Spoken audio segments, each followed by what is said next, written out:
अरे जल्दी आइए, इतना टाइम लगाएंगे? वो लोग बस आते ही होंगे। बहू क्यों परेशान हो रही हो? सब तैयारियां तो हो गई है। पापा जी आप तो जानते हैं ना, माँ और भैया पहली बार यहाँ आ रहे हैं, बस सब अच्छे से ठीक हो जाए। सौम्या,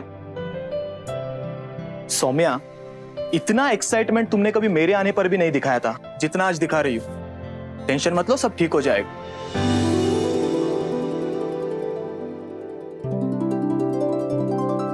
सौम्या बेटी। माँ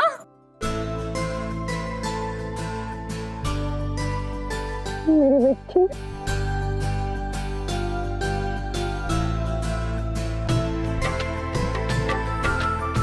नमस्ते। नमस्ते। आइए। नमस्ते। आइए। नमस्ते भाई। माँ आने में कोई दिक्कत तो नहीं हो ना? सौम्या, तुमसे मिलने की खुशी में इनको कोई दिक्कत या लंबे सफर का पता ही नहीं चला। बस बार बार मुझसे यही पूछे जा रही थी कि और कितना समय लगेगा पहुंचने में, और कितना समय लगेगा। मैं तो इनको जवाब देते देते थक गया।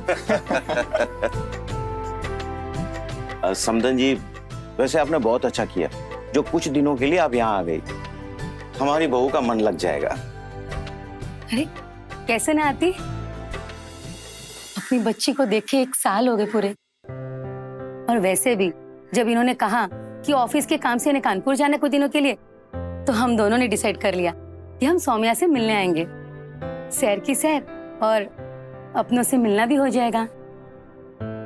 अरे सौम्या, तुम बातें करती रहोगी या चाय भी पिलाओगी? चाय तैयार है।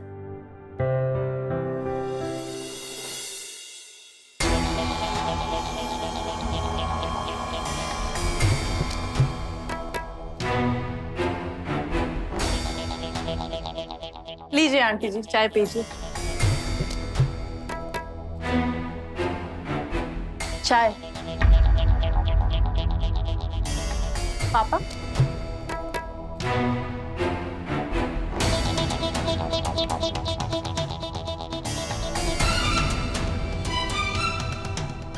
कैसी हो सुधा बेटा? मैं अच्छी हूँ आंटी जी। आप लोगों के आने से तो जैसे घर में चहल पहल सी आ गई हो। हाँ माँ, दीदी सही कह रही है। आप चाय पी लो, फिर आपको कमरा दिखाती हूँ। हाँ हाँ।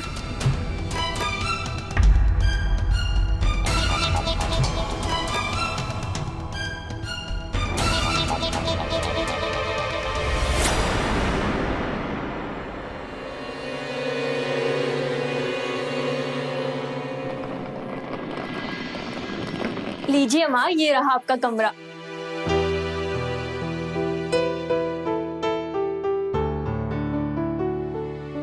वाह बेटी, अब तो हमको यकीन हो गया है कि मैंने तेरी शादी इस घर में करके जिंदगी का सबसे बड़ा सही फैसला लिया। कितना शानदार और कितना बड़ा घर, सब कुछ है यहाँ पे। बड़े घर में शादी करवाना और बड़े घर में शादी करके राज करना, दोनों ही अलग अलग बातें हैं माँ। मतलब? बाहर जिस लड़की के हाथ के चाय की चुस्कियां भर रही थी ना, उस लड़की के हाथ में हम सबकी बागडोर है।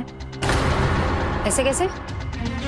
इस घर का इकलौता बेटा ना राज, और तू उसकी बीवी, तो फिर बागडोर सुधा के हाथ कैसे? वो ऐसे कि हमारे ससुर जी की जान बसती है हमारी ननंद सुधा पे। जब से वो विधवा हुई है, उसकी भविष्य की इतनी टेंशन लेते हैं कि हमें भी टेंशन हो गई है। वसीयत बनवा दी है, जायदाद का आधे से ज्यादा हिस्सा उसके नाम कर दिया है। और हमारे निठल्ले पति, उसे तो सब मंजूर है, ये कहानी निकलती उसके मुंह से। अरे मेरी किस्मत, अब क्या होगा हमारा?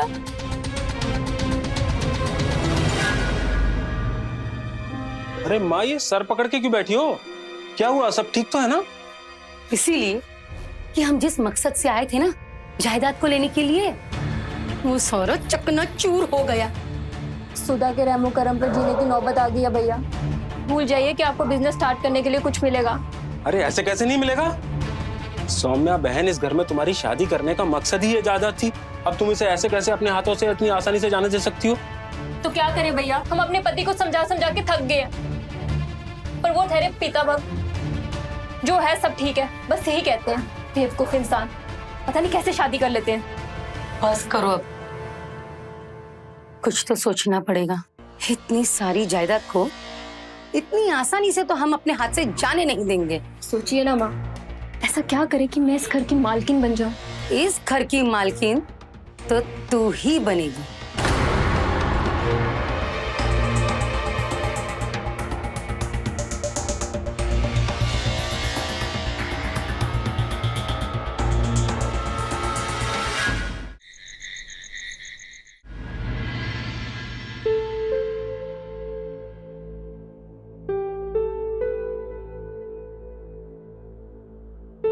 अब आप भी बैठ जाइए, हमारे साथ खाना खा लीजिए।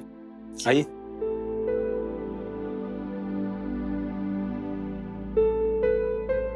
खाना कैसा लगा समदन जी?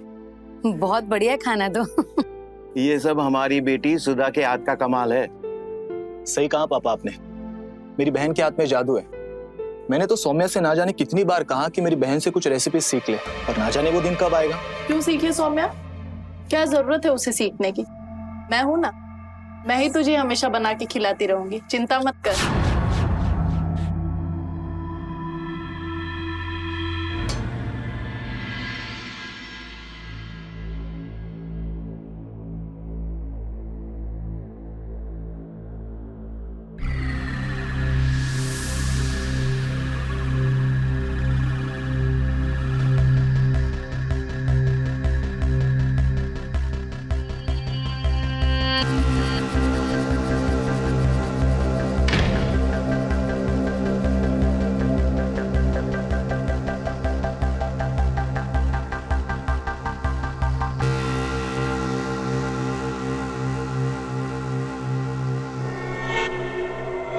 सौम्या, मैं अकाउंट टैली कर रहा था।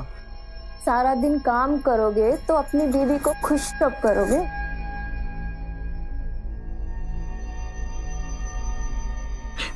तुमने शराब पी रखी है? भैया पी रहे थे तो थोड़ी सी हमने भी पी ली। अरे सौम्या, पापा को पता चल जाएगा। अरे मेरे भोले पति, पापा को कैसे पता चलेगा कि उसकी बहू ने दारू पी है? वो तो तुम्हें पता चलेगा ना।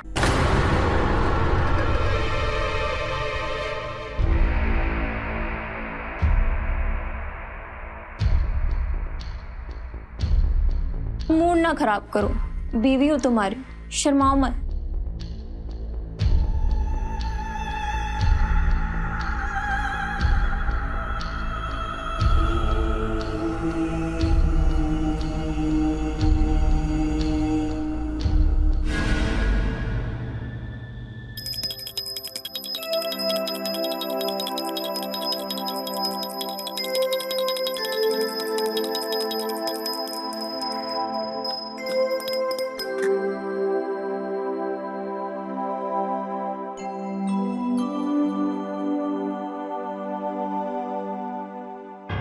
अरे आप कब आए? जब आप भगवान की पूजा करने में बिजी थी। लीजिए प्रसाद।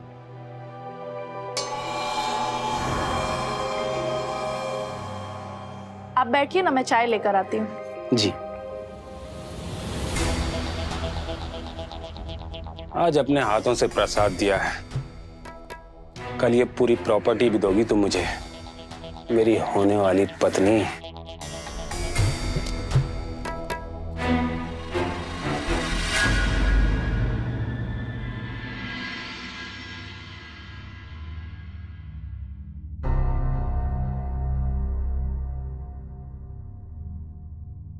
पता है दी, जब मैं छोटी थी ना, भैया मुझे घर का कोई काम नहीं करने देते थे। माँ से कहते थे मेरी बहन प्रिंसेस है, ये कुछ नहीं करेगी। अच्छा, वैसे जो भी मेरे घर की भाभी बनेगी ना, बहुत ही लकी होगी। आप दोनों यहाँ पर हैं? अरे वाह, बड़ी लंबी उम्र है आपकी। कुछ हेल्प चाहिए? मैंने गैस पर सब्जी चढ़ा रखी है, आप इनका कपड़े सुखाने में मदद कर दो। अच्छा दी, मैं चलती हूँ। लाइए, मैं हेल्प करता हूँ।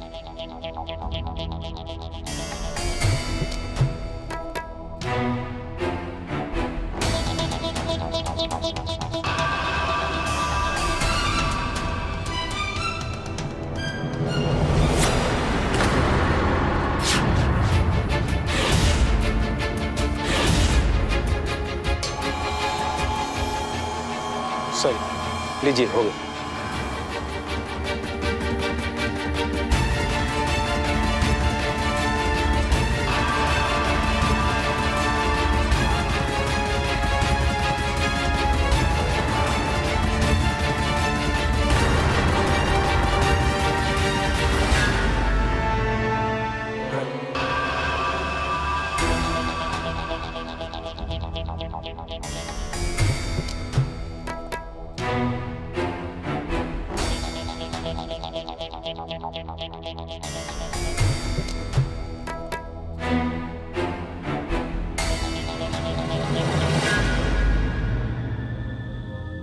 आंटी जी, चाय। अरे बेटा जी पापा। जरा ये चेक पे साइन कर दो, वो वर्कर्स को बोनस देना है।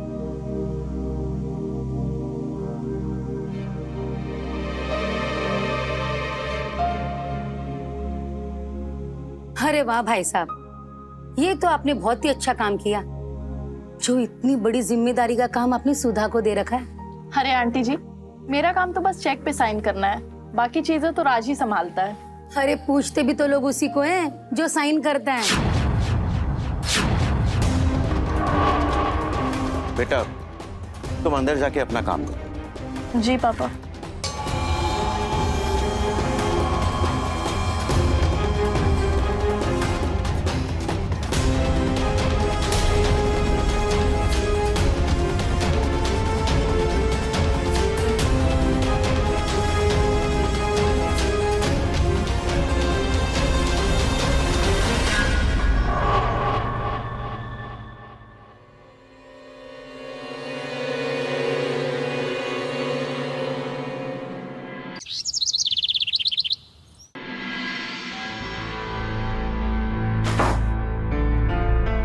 अरे सुधा, तुम यहाँ? ये क्या कर रही हो तुम? वही जो तुम सुबह से करना चाह रहे थे, अब शर्मा क्यों रहे हो? वैसे बात तो सही कही है तुमने, लेकिन मुझे लगा था कि तुम्हें पटाने में थोड़ा टाइम लगेगा।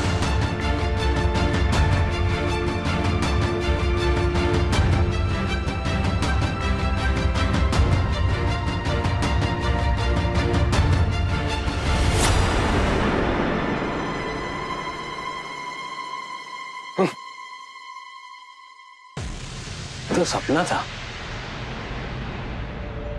ये सपना तो अब सच करना ही पड़ेगा।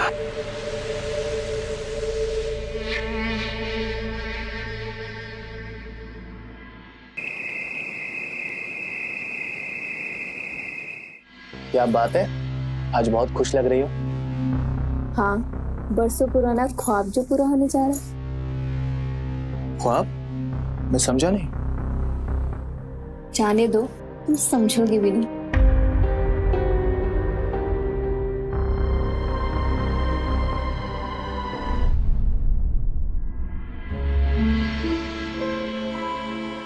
सुधा, सुधा 1 मिनट बाहर आओ। क्या हुआ बेटा, क्यों चिल्ला रहे हो? पापा, ये सुधा के ससुराल वालों की तरफ से वकील आया। ये देखिए, सुधा के पति के नाम कुछ प्रॉपर्टीज है जो अब सुधा के नाम ट्रांसफर हुई। तो उनका कहना है कि सुधा को डिसाइड करना है कि वो प्रॉपर्टी उसके नाम पे जाए या माता पिता के नाम पे। अरे हमारी सुधा बिटिया अपनी प्रॉपर्टी क्यों जाने दे? उसके पति के नाम की है, उसे ही मिलनी चाहिए। वैसे भी उसके भविष्य के बारे में तो उसे सोचना ही होगा ना। आप चिंता मत कीजिए बहन जी। बेटा तुम बताओ, तुम्हें क्या करना है? इतने सालों बाद मेरे ससुराल वालों ने मुझे याद किया है, वो भी एक प्रॉपर्टी के लिए। भैया आप उनके वकील को बोल दीजिए कि मुझे उनके घर से कुछ भी नहीं चाहिए। वैसे भी मेरे पति के मरने के बाद उन्होंने मुझसे कोई रिश्ता तो रखा है नहीं, तो मुझे भी उस घर का कुछ भी नहीं चाहिए।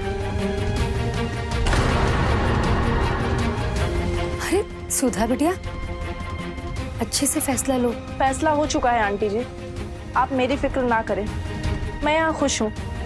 भैया आप उनको बोल दीजिएगा और जहाँ भी साइन करना है मुझे बता दीजिएगा। ठीक है।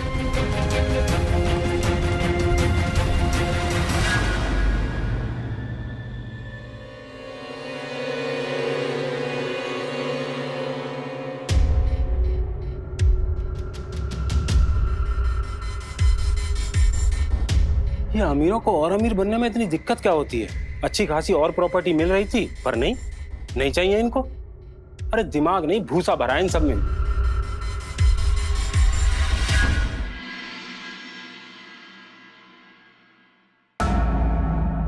बस 10 मिनट लगेगा। हाँ ओके। सुधा जी,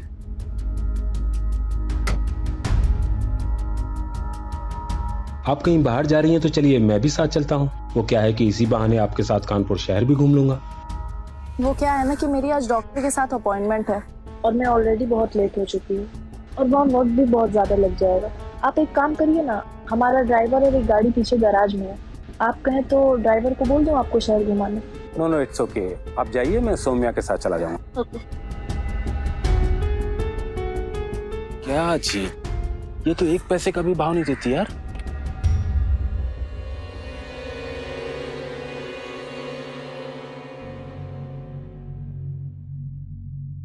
मुफ्त की रोटी तोड़ रहा है। पहले ये बता कि कुछ हुआ क्या नहीं। क्या माँ, इतनी जल्दी थोड़ी ना कुछ होता है। प्यार की आग लगाने में थोड़ा टाइम लगता है। इतना समय भी ना लगा दे कि जब तक आग लगे ना पूरा घर ही जल जाए। अब कोशिश तो कर रहा हूं ना, दिन रात उसके आगे पीछे घूमता रहता हूं, पर वो है कि इतनी अच्छी शक्ल है मेरी, लेकिन फिर भी भाव का भी नहीं देती। इससे तो कुछ नहीं होने वाला। और एक लड़की को पटाने के लिए सीधा उसके कमरे में घुस जाना, हमारे पास इतना समय नहीं है। यहाँ रहते रहते उसके दिल में जगह बना ले ताकि मैं तेरी शादी की बात चला सकूं, समझा तू?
बताओ ना, तुम भी मुझे पसंद करती हो? तुम बस एक बार हाँ कह दो, बाकी घर वालों से मैं बात कर लूंगा। तुम्हें टेंशन लेने की बिल्कुल भी जरूरत नहीं है। बस एक बार हाँ कह दो, बाकी मैं संभाल लूंगा। मिल गया जवाब? नहीं रुको, अभी तो मैं और जवाब देती हूँ। चलो पापा, भैया, भैया, पापा, सब बाहर आइए। अब दूंगी सबके सामने जवाब। क्या हुआ सुधा? इससे पूछिए पापा क्या हुआ। क्यों जीत, अब आप सबको बताएंगे जो आप अकेले मेरे कमरे में मुझसे बोल रहे थे? ये आधी रात को मेरे कमरे में चोरों की तरह घुसकर मेरे करीब अब मुझे प्यार का एहसास दिला रहे थे। नहीं बेटा, मेरा जीत तो... जी आपका जीत ही था जो चोरों की तरह मेरे कमरे में घुस आया। तेरी हिम्मत कैसे हुई मेरी बहन के कमरे में घुसने की? हाँ बस, इस हरकत के बाद हम एक छत के नीचे नहीं रह सकते। आप समधन है हमारी, इज्जत से यहां से चले जाइए, हमारे घर से चले जाइए। भाई साहब, एक बार मेरी बात सुन लीजिए ना।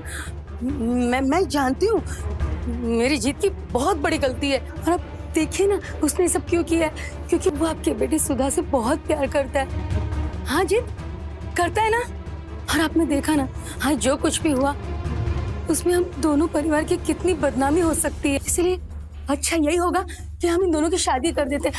देखिए आप विधवा बेटी को कब तक घर पर बिठा के रखेंगे, और कितना अच्छा घराना, कितना अच्छा रिश्ता है। कर दीजिए, मान लीजिए मेरी बात भाई साहब। चुप हो जाइए आप। आपने ऐसा सोचने की हिम्मत कैसे की? एक तो आपके बेटे ने इतनी घटिया हरकत की है और इसे कुछ बोले बजाय आप इसे मेरी बेटी के साथ रिश्ता जोड़ना चाहते हैं। ये बेटी है मेरी, कोई बोझ नहीं। अब मैं एक पल के लिए भी आप लोगों को इस घर में नहीं रख सकता। आप यहां से चले जाइए, आप हमारा घर छोड़ के चले जाइए। माँ आप कुछ भी बोल देती बिना सोचे समझे। पहले देखिए तो सही भैया ने हरकत क्या की है। आप उन्हें कुछ बोलने की बजाय उनकी गलतियों पे पर्दा डाल रहे हैं। माँ ये मेरी ननंद है और ये मेरा ससुराल। पापा जी सही कहते हैं माँ, आपको यहाँ से चले जाना चाहिए। मैं कल ही आपकी ट्रेन की टिकट बुक करवाती हूँ। नहीं बहू, कल नहीं, आज ही। चल चल निकल यहां से, चल।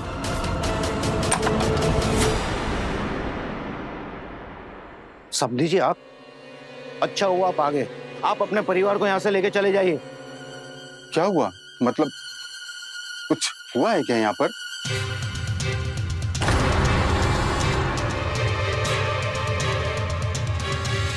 ये तेरी बहन का ससुराल है, तुझे शर्म नहीं आई ऐसी हरकतें करते हुए? अब ये सब करने का कोई मतलब नहीं है, आप यहाँ से चले जाइए। मैं एक रात के लिए भी इस लड़के को मेरी बेटी की नजदीक रखने की गलती नहीं कर सकता। आप जाइए यहाँ से। पापा जी ये लोग इतनी रात को कहाँ जाएंगे? कहीं भी जाए पर इस घर में नहीं। और तू, आखिरी बार बोल रहा हूँ, कान खोलकर सुन ले। तू या तेरे परिवार का कोई भी आदमी अगर मुझे इस घर में दिखाई दिया ना तो गोली मार दूंगा। चल निकल निकल निकल, चल।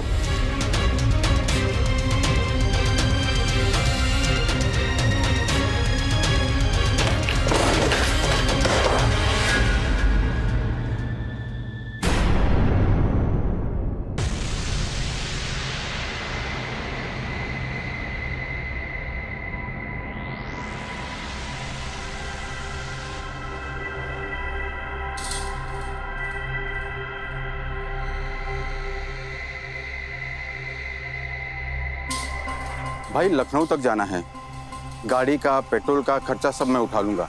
तू बस गाड़ी का इंतजाम कर दे, अर्जेंट है भाई प्लीज। भाई इतनी रात में तो कोई नहीं मिलेगा, अब मैं कोशिश करता हूँ फिर भी। अब तू मुंह लटका के क्या खड़ा है? तेरी वजह से तो हमारी खानदान की नाक कट गई है। अब यहीं खड़ा रहेगा कि कुछ इंतजाम करेगा? कोई कहीं नहीं जाएगा। क्या मतलब है तुम्हारा? ये बेइज्जती होने के बाद तो हम कहीं भी नहीं जाएंगे। तो क्या करोगी तुम? झगड़ा करोगी, लड़ाई करोगी? अरे तुम ये मत भूलो कि ये तुम्हारी बेटी का ससुराल है। तुम्हारी लड़ाई करने की वजह से उसका बसा बसाया घर टूट सकता है। ऐसा कुछ भी नहीं होगा। बस हो गया तुम दोनों माँ बेटों का। अब जो कुछ भी करना है मैं करूंगा, ठीक है?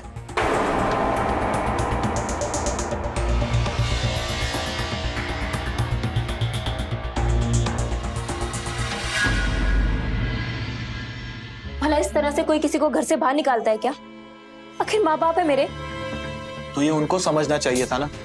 और तुम्हें क्या लगता है इतना सब कुछ होने के बाद उनको इज्जत के साथ इस घर में रहने देते?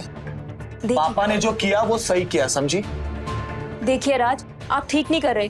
अरे इतनी रात को वो कहाँ रहेंगे? एटलीस्ट उन्हें घर वापस ले आते हैं। कोई कुछ नहीं करेगा। और अगर तुम्हें उनकी इतनी फिक्र हो रही है ना तो तुम भी चले जाओ इस घर से बाहर।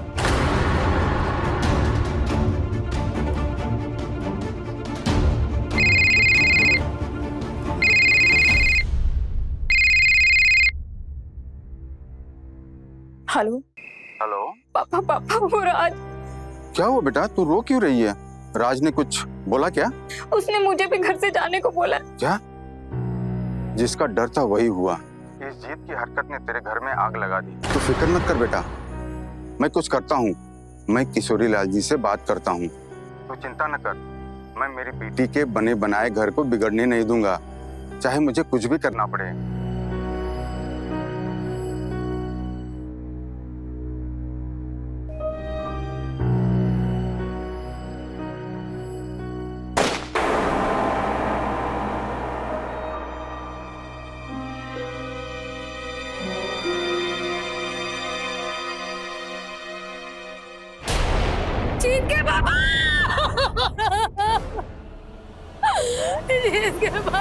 पापा पापा ये क्या हुआ? पापा एम्बुलेंस एम्बुलेंस। मैं बुलाता हूँ। माँ, पापा मैं छोड़ के चले गए। मैं राज चौधरी बोल रहा हूँ। हाँ, इमरजेंसी, जल्दी एम्बुलेंस भेजिए।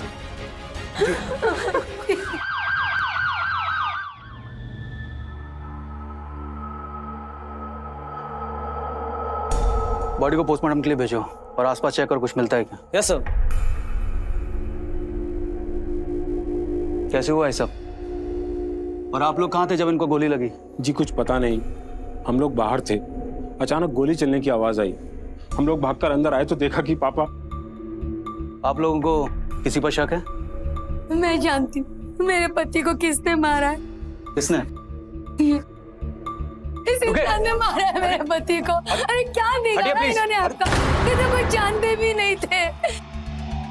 एक छोटी सी गलती के लिए इनकी जान ले ली। ये क्या कह रहे हैं आप? मैंने इनको नहीं मारा। सर ये गन बैकयार्ड से मिली है, शायद गोली इसी से चलाई गई है।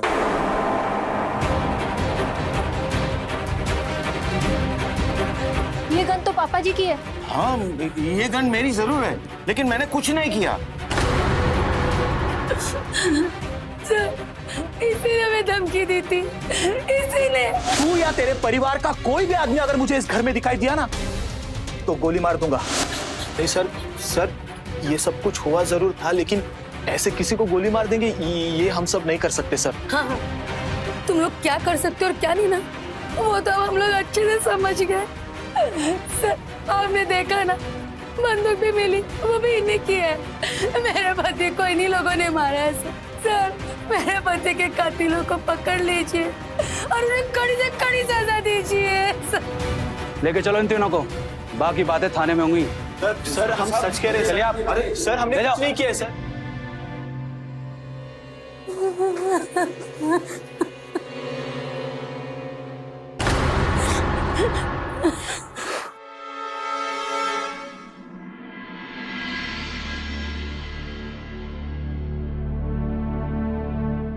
माँ प्लीज कुछ खा लो। 2 दिन से आपने कुछ नहीं खाया माँ। क्यों किया? क्यों ऐसा इन सब ने मेरे संजय के साथ ही किया? क्यों सौम्या? माँ जो होना था हो गया।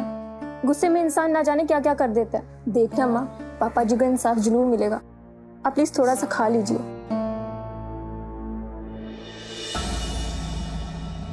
बस 2 दिन से इस घर की यही हालत है वकील साहब। सौम्या जैसे तैसे माँ को संभालने की कोशिश कर रही है, पर कोई असर नहीं दिख रहा। समझ सकता हूँ जीतू जी, पर होनी को कौन टाल सकता है। पर आप लोगों ने जो मुझे अर्जी दी है प्रॉपर्टी सौम्या के नाम पे ट्रांसफर कराने का, मैं आज ही कोर्ट में दायर कर देता हूँ। कोर्ट की तरफ से जो भी डेट मिलेगी मैं आपको इन्फॉर्म कर दूंगा। शुक्रिया, पर वकील साहब सब हो तो जाएगा ना? देखिए, परिवार में 3 लोगों के ऊपर मर्डर का केस चल रहा है, तो ये ट्रांसफर वाला केस जितना इतना कठिन नहीं हो, तो आप निश्चिंत रहे। आप हम पे भरोसा रखें, सब ठीक हो जाएगा। ठीक है वकील साहब।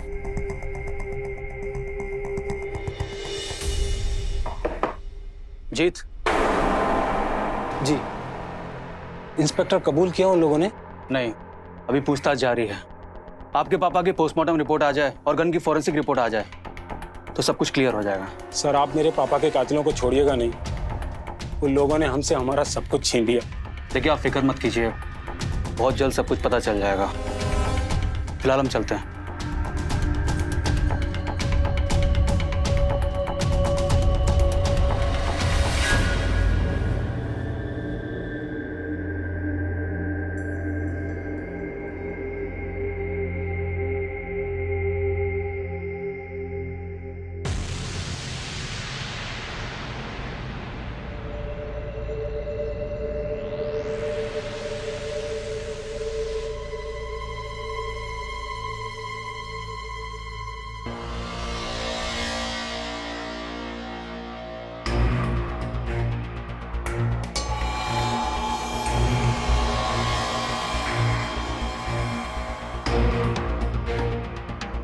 काम हो गया? वकील बोल के तो गया है कि प्रॉपर्टी ट्रांसफर करने में कोई दिक्कत नहीं आएगी। दिक्कत आनी भी नहीं चाहिए। अरे भाई, इस प्रॉपर्टी के लिए हमने अपने पति की कुर्बानी जो दी है, हाँ सुनो, सब ठीक तो है ना? अरे माँ, ये क्या हो गया? अब क्या करेंगे हम? वही जो सोचा था। अब कुछ नहीं हो सकता माँ। राज ने मुझे भी घर से जाने की धमकी दे दी है। अब जाने भी दो, तो ना घर के रहेंगे ना घाट के। अरे कुछ नहीं होगा, खेल तो अब शुरू होगा, समझ गई ना तू? क्या मतलब? माँ, आप सच में ये करना चाहती हैं? मैं जैसा बोल रही हूँ ना, सिर्फ वैसा ही, तेरा दिमाग मत लगा।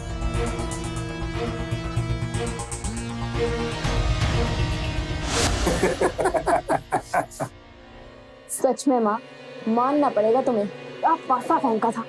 पर तूने भी कम मेहनत नहीं की। हमारे प्लान के मुताबिक अगर तू ना चलती तो हम कभी कामयाब ही ना हो पाते। तेरे ससुर के कमरे से वो बंदूक निकालना और फिर ये सारा प्लान को अंजाम देना।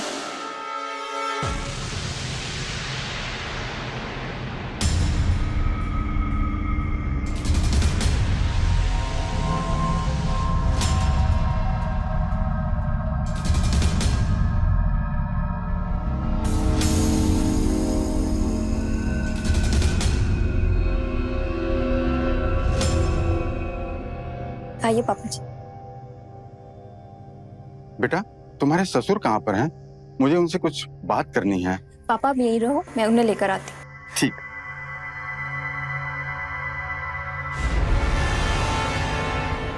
सच में तो डर ही गई थी, पर वो कहते हैं ना, अंत भला तो सब भला।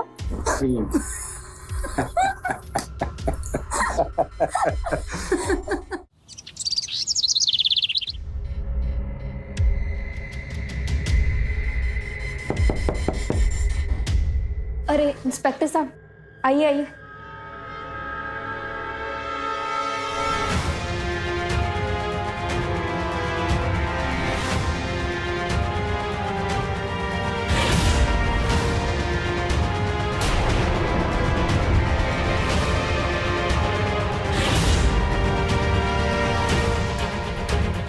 इंस्पेक्टर, आप इन लोगों के साथ यहाँ क्या हुआ है? आपके पापा के कातिल का पता लग गया, सोचा सबके सामने बताएं तो बेहतर होगा। जी बिल्कुल, आपने कहा कि कातिलों का पता चल गया। अरे यही तो कातिल है, हमने तो आपको बताया था। हाँ, आपने बताया था, लेकिन जब हमने अपनी इन्वेस्टिगेशन शुरू की तो हमारे सामने कुछ और कहानी आई। मतलब ये कि ये गन की फॉरेंसिक रिपोर्ट आ गई है। वैसे तो उस पर किसी की भी उंगलियों के निशान नहीं थे, क्योंकि कातिल बड़ा चालाक था, उसने उंगलियों के निशान मिटा दिए। लेकिन जब हमने घर की तलाशी ली तो जिस ड्रॉवर में वो गन रखी गई थी, तो उस ड्रॉवर पे 2 लोगों की उंगलियों के निशान मिले। एक खुद किशोरी लाल जी के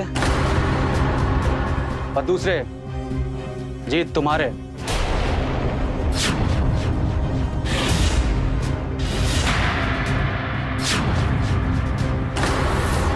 और हाँ, जो आप लोगों का वकील था उससे भी हमने पूछताछ की।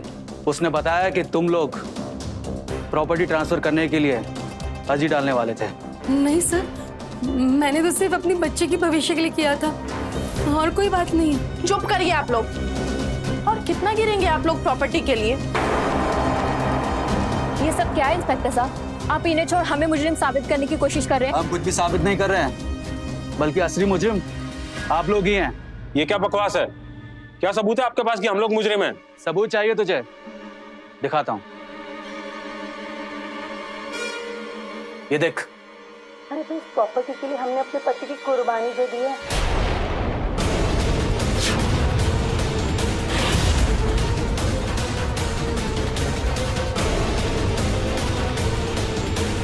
न तो अपने ससुर के कमरे में जाके वो बंदूक निकाल के लाती, और ना ही ये सब कुछ होता। हमें जब तुम लोगों पर शक हुआ तो हमने अपना एक आदमी तुम लोगों पर निगरानी के लिए रख दिया। उसने सब कुछ सही समय पर ये वीडियो रिकॉर्ड किया और असली मुजरिम तक पहुंचाया। तुम इतना गिर जाओगी कि अपने पति को रास्ते से हटाने की कोशिश करोगी, वो भी चंद पैसों के लिए? ये मैंने कभी नहीं सोचा था। बेटा, प्रॉपर्टी के लिए जिसने अपने पति की बलि चढ़ा दी, उस माँ की बेटी से उम्मीद भी क्या रख सकते हो? इंस्पेक्टर साहब, ले जाइए इन्हें। ले चलो तीनों को।